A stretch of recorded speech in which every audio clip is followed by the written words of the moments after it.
नमस्कार, Indian TV 24 के खास कार्यक्रम खास लम्हे में आपका स्वागत है। मैं हूं आपके साथ दीपक तिवारी। खास लम्हे में हमारे साथ एक खास मेहमान जुड़ते हैं जिनके साथ हमारी खास बातचीत होती है। और आज खास मेहमान के रूप में हमारे साथ मौजूद हैं शिया धर्मगुरु मौलाना कल्बे जवाद साहब, जिनके साथ आज हम रूबरू होंगे और तमाम मुद्दों पर हमारी बात होगी। तो आइए रूबरू होते हैं मौलाना कल्बे जवाद साहब से। सर, आपका सबसे पहले बहुत बहुत स्वागत है इंडियन टीवी 24। आपका भी शुक्रिया भाई, आप यहाँ जहमत किया, यहाँ आए। सर, जिस तरीके से आप देख रहे हैं कि कोरोना जैसा एक घातक संक्रमण बहुत तेज़ी के साथ अपना पांव पसार रहा है और ऐसे समय में रमज़ान का पाक महीना भी है और चंद दिनों के बाद ईद का पावन त्यौहार भी है। ऐसे में इस बार जितने भी हमारे मुसलमान भाई थे, जितने भी परिवार मुस्लिम वर्ग के थे, सब ने अपने घरों को मस्जिद बनाया, घरों में नमाज़ अदा की। अब बात आती है ईद के नमाज की, तो हुक्मरानों ने ये कहा कि अब की बार निर्देश दिए गए हैं कि घर पे ईद जो है नमाज को अदा करें। ऐसे में क्या आपकी राय है हमारे अपने मुस्लिम भाइयों के लिए, वो आप रखिए। बिस्मिल्लाहिर्रहमानिर्रहीम।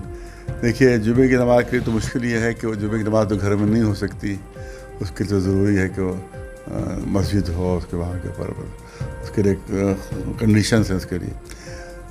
ईद की नमाज़ भी उस सूरत तो होना चाहिए मस्जिदी में, लेकिन क्योंकि मजबूरी का आलम है, लिहाजा घर में जो है वो इंसान मुसलमान है वो घर में ईद की नमाज़ पढ़ सकता है अकेले। उसमें वो भी होता है कि उसमें तकरीर भी होती है, उसको खुतबा कहते हैं, वो तो नहीं हो सकता। लेकिन बहरहाल अगर 2 रकात नमाज़ पढ़ ले, जिस तरह से सुबह की 2 रकात नमाज़ पढ़ी जाती है, उसी तरह से भी ईद की नमाज़ की नीयत से तो वो उसमें सवाब मिल जाएगा। लेकिन हम लोगों ने इंतज़ाम ये किया है कि इंटरनेट के ज़रिए से और लाइव हम चाहते हैं कि हम जैसे यहाँ पर नमाज़ पढ़ाएं अपने घर में, 1-2 लोग पीछे पढ़ने वाले हों और वहीं के ऊपर वो नमाज़ पढ़ाएं, क्योंकि उसमें लंबे कुरानी मजीद की सूरे हैं तो आम लोगों को याद नहीं रह सकते, लिहाजा वो हम ही लोग पढ़ते हैं।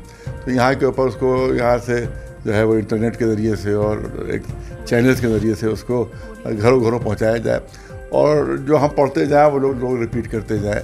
इस तरह से भी सूरत हम लोगों ने निकाली है, तो हो सकता है इसके ऊपर अमल किया जाए। और वहीं के ऊपर जो है वो जो खुतबा कहा जाता है, इसको तकरीर कही जाती है, वो भी वहीं पर हो जाएगा। उसको सुन लें ताकि वो उसका भी सवाब उनको मिल जाए, उसका भी पुण्य उनको मिल जाए और उसी तरह से 2 रकात नमाज हो जाए। और उसमें ज़्यादा मुश्किल ये नमाज़ होती है, उसमें वो भी दुआ पढ़ना पड़ती है कई मरतबा, तो दुआ भी आमतौर से लोगों को याद नहीं रहती है। मौलाना हज़रात जो पढ़ते रहते हैं उन्हीं को याद रहती है। तो लिहाजा एक तरीका हम लोगों ने ये निकाला है कि 10 बजे 11 बजे के बीच में ईद के दिन हम लोग जो है वो इस तरह से उसको नश्र करें इंटरनेट के ज़रिए से उसको, और उसके बाद वो आम लोग जो पढ़ नहीं सकते हो उसको फॉलो करके पढ़ें। इस तरह से उनको पूरी नमाज मिल जाएगी। सर, कई संगठनों ने और कई दलों ने सरकार को पत्र लिख कर के भी इस बात की मांग की कि ईद के अवसर पर जो है नमाज अदा करने का अवसर मिलना चाहिए। तो इस क्रम में अगर आपकी बात की जाए तो एक धर्मगुरु के तौर पर अगर आप क्या राय रखते हैं, सरकार से क्या अपील करते हैं? देखिए, मसला बस वही आता है कि आपस में जो लोग जमा होंगे तो वो कोरोना का खुदा खास्ता कोई मरीज़ अगर है तो उसके ज़रिए से फैल सकता है। अच्छा, सोशल डिस्टेंस भी हमारे यहाँ तो नमाज में नहीं हो सकता। कोई शिया मसलक में सोशल डिस्टेंस नमाज में नहीं हो सकता। हमारे तो बराबर लोग खड़े हों तभी नमाज हो सकती है। लेकिन हमारे और दूसरे कुछ लोग हैं मुसलमानों में जो दूर भी उनकी नमाज हो सकती है। तो देखिए, अगर कोई ऐसा तरीका निकले तो कोई हो सकता है कि दूर सोशल डिस्टेंस के साथ वो नमाज हो। जैसे मालूम हुआ कि वहाँ पर जैसे जुमा मस्जिद दिल्ली गया, उस पर कुछ लोगों ने पढ़ी नमाज सोशल डिस्टेंस के साथ। तो सोशल डिस्टेंस के साथ अगर नमाज कहीं हो सकती हो ताकि पूरे तमाम चीज़ों को देख के उसके बाद नमाज़ पढ़ी जाए। होता है कि ईद का दिन ऐसा होता है कि फिर भीड़ बहुत बढ़ जाती है, उसको कंट्रोल करना मुश्किल हो जाता है। अगर फ़र्ज़ कीजिए आपने 20 लोगों को बुलाए और आ गए 500 लोग, तो आप कहाँ रोकेंगे उनको कैसे रोकेंगे? आप रोकना मुश्किल हो जाएगा। लिहाजा सिर्फ एहतियात के तौर पर इजाज़त नहीं मिल रही है कि भाई हम अगर पाबंदी भी लगा दें 20 आदमियों की, तो लेकिन 20 आदमी की बजाय 200 आ गए तो उनको कौन निकालेगा, 500 आ गए तो उनको कौन निकालेगा। लिहाजा इसलिए एहतियाती तौर पर ये हो रहा है कि नमाज ना हो। लिहाजा अगर कहीं पर सोशल डिस्टेंस के तहत नमाज हो सकती है, पॉसिबल हो तो हो जाए। आप तो समझते हैं कि उसमें कोई हर्ज नहीं। लेकिन हमारे के शिया मसलक में ही होता है कि हमारे के बीच में गैप नहीं होना चाहिए।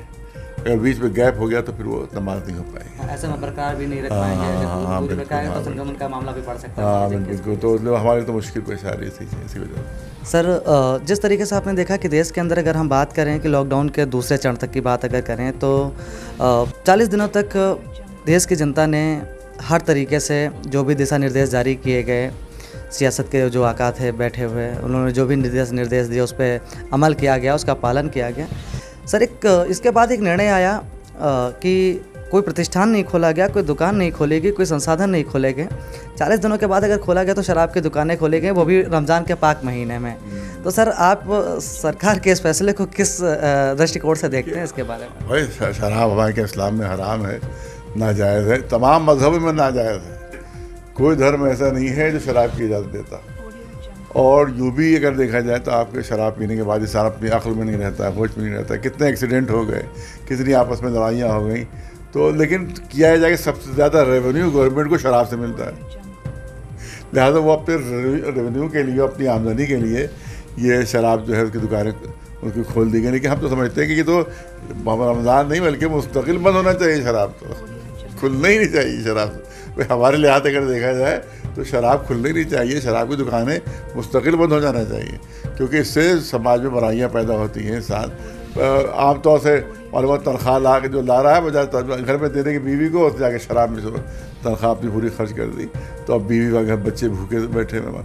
शराब से क्या फ़ायदा होता है ये बताया जाए, क्या नफ़ा होता है सिवाय सेहत के लिए ख़राबी के, और उसका कोई नफ़ा नहीं है, इसको कोई फ़ायदा नहीं। तो लिहाजा इसको तो हमारा तो कहना ये है कि मुस्तकिल बंद होना चाहिए, परमानेंट बंद होना चाहिए दुकानें।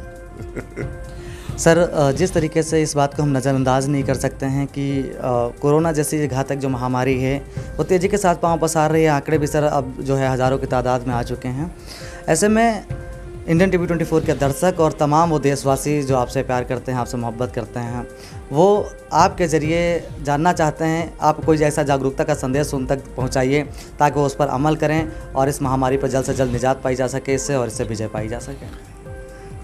देखिए इसमें यह है कि जैसे वो गलती की तबलीगी जमात वालों ने कि सब वो छुप गए जाकर और सामने नहीं आ रहे थे, कोई मस्जिदों पे छुपा हुआ, कोई कहीं छुपा हुआ, कहीं छुपा हुआ।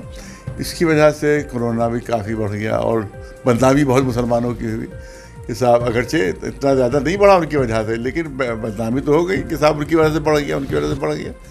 तो इसकी वजह से ये है कि कहीं भी अगर कहीं पर कोई मरीज़ हो या कुछ ऐसा हो तो उसको छुपाना नहीं चाहिए। छुपाने का मतलब ये है कि आप का जो भाई है वो भी मरीज़ हो जाएगा, जो आपकी बीवी वो भी मरीज़ हो जाएगी, आपका बाप है वो भी मरीज़ हो जाएगा, जो आपसे मिलेगा वो सब मरीज़ हो जाएंगे। आप एक को छुपाएंगे तो 100 मरीज़ हो जाएंगे। लिहाजा बिल्कुल अगर हल्का सा भी कोई लक्षण, कोई इस तरह की चीज़ मिले, अलामत, फ़ौरन डॉक्टर से कंसल्ट करना चाहिए, फ़ौरन दिखाना चाहिए कि भाई हमें ऐसा तो नहीं है। वो आपको छुपाएंगे अगर तो आप छुप तो पाएगा नहीं, वो तो छुप तो पाएगा नहीं, तो आपको आखिर में अस्पताल जाना पड़ेगा।